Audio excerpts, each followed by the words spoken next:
As we delve into the profound teachings of Scripture, one phrase stands out as a testament to God's sovereignty and grace. I will have mercy on whom I will have mercy. This enigmatic declaration is found in Exodus 33:19, where Moses pleads with God to reveal his presence and receive his favor. At first glance, this phrase may seem daunting or even intimidating. How can we reconcile the idea of an all-powerful God who chooses to show mercy to whom he wills?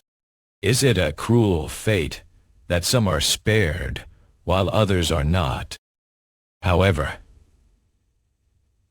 as we explore the biblical context and the principles behind these words, we come to understand the depth of God's wisdom and love. It is a reminder that our salvation is not solely based on human merit or deservingness, but rather on the sovereign decision of a loving Creator. This concept is beautifully illustrated in Romans 9:15, where Paul cites Exodus 33:19 as he explains the mystery of predestination and God's mercy. It is a complex yet comforting truth that speaks to the heart of our relationship with God. In the following sections, we will examine this phrase in greater depth, exploring its biblical roots and practical implications for our lives. We will discover how it challenges us to trust in God's goodness and sovereignty, even when His ways seem mysterious or unclear. Biblical context and key passages. The phrase, I will have mercy, on whom I will have mercy, is rooted in the Old Testament, specifically in Exodus 33:19. Moses had just requested to see God's glory, and in response God said, I will make all my goodness pass before you and will proclaim my name.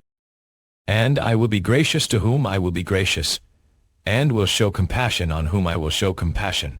This verse highlights the nature of God's mercy, which is not based on human merit or deservingness.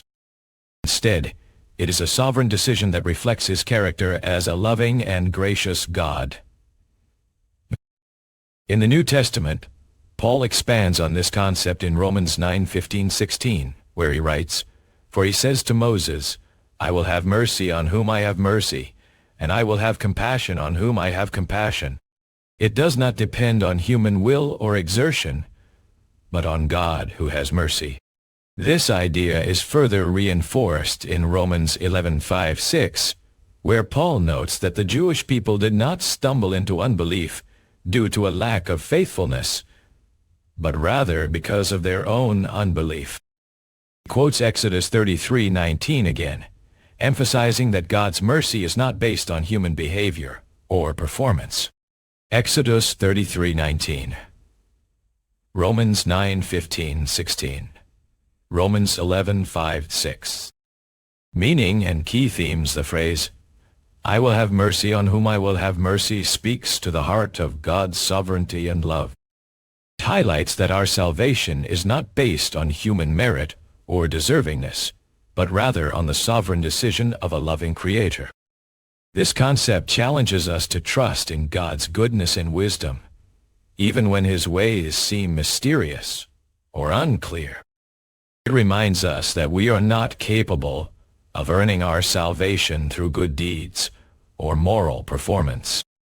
Instead, it emphasizes that God's mercy is a gift freely given to those He chooses to show compassion to.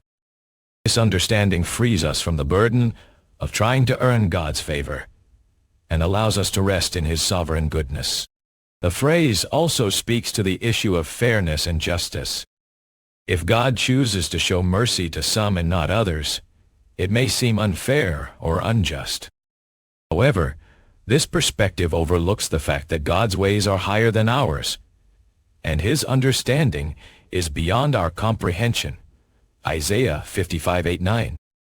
God's mercy is not arbitrary or based on chance, but rather it is a reflection of His character as a loving and gracious God. He chooses to show compassion to those who are broken, hurting, and in need, often when they least expect it. This understanding should bring us comfort and peace, knowing that our salvation is not dependent on human effort or performance. Instead, it is based on the sovereign decision of a loving Creator who desires to show mercy and compassion to all people. As we reflect on this phrase, let us remember that God's mercy is not limited to just salvation. He shows mercy in many ways, including physical healing, provision, protection, and guidance.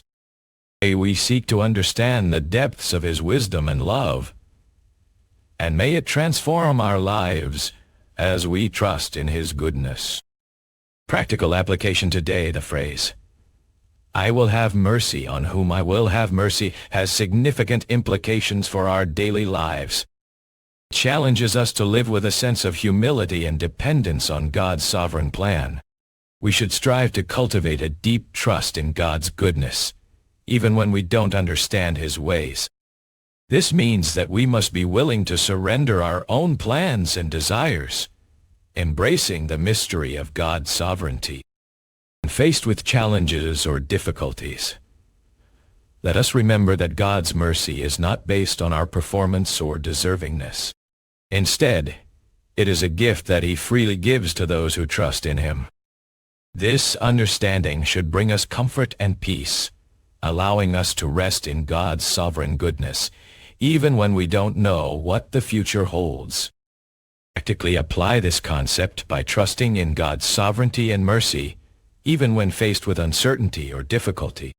Cultivate a deep sense of humility and dependence on God's plan. Embracing the mystery of God's ways, we can trust that He is working all things together for our good. Romans 8:28. In conclusion, the phrase, "I will have mercy on whom I will have mercy," speaks to the heart of God's sovereignty and love. It reminds us that our salvation is not based on human merit or deservingness, but rather on the sovereign decision of a loving Creator. As we reflect on this concept, let us remember that God's mercy is not limited to just salvation. He shows mercy in many ways, including physical healing, provision, protection, and guidance. May we seek to understand the depths of His wisdom and love, and may it transform our lives as we trust in His goodness. By embracing this truth, we can experience the comfort and peace that comes from knowing God's mercy is not based on human effort or performance,